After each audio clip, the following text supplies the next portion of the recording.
ko. Hallelujah, amen. Hallelujah, amen. Miswal kani lalpa minayam ko. Father, soy ke pula. Kan dena yedong na wala khover kan tangin avan se umbori.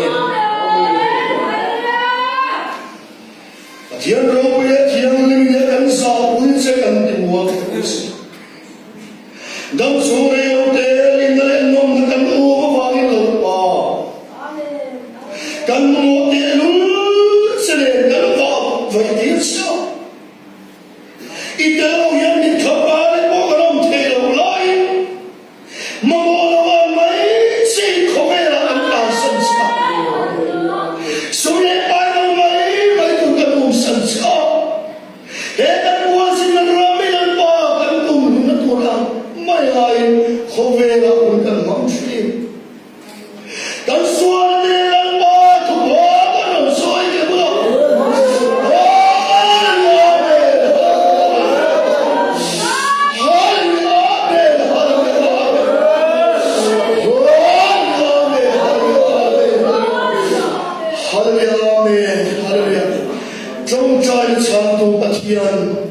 Imidan mo ang di ipefo saya patiyan karot yang lingkan ngais iyan maswa mose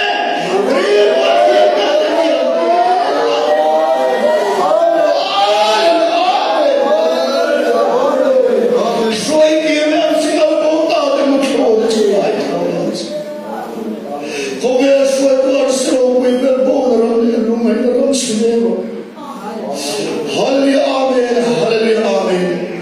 Zalina inal pa kan patikan ne mo vang lom tu kan shits. Lalpa ru in sol poya. Mina indinge min khira indinge min nayamin oy om sol silwa ti avana. Lalpa nang mamay tu orang nang makhangam lo zong sol be. Kharaw min gal jan che. Hallelujah, amen, hallelujah, amen. Hallelujah.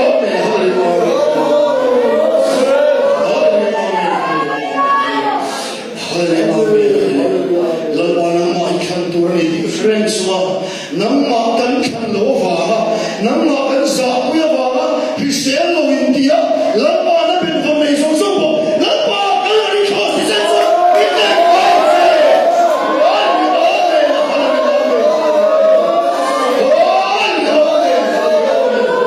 la pa iban sai ka me ro wi na so mo mo se all visual for some kan saben tuhin Calvary cross is and so on poor visual at its to e salen kamita o hallelujah amen hallelujah amen zara hinal pa kan patian imiga banga buat pa imiga banga buat ma imiga buat sana pia renal pa se Yesus Kristus min dalam diri se amen Kristian aku nampak satu pasal ini kalau dia minum dia se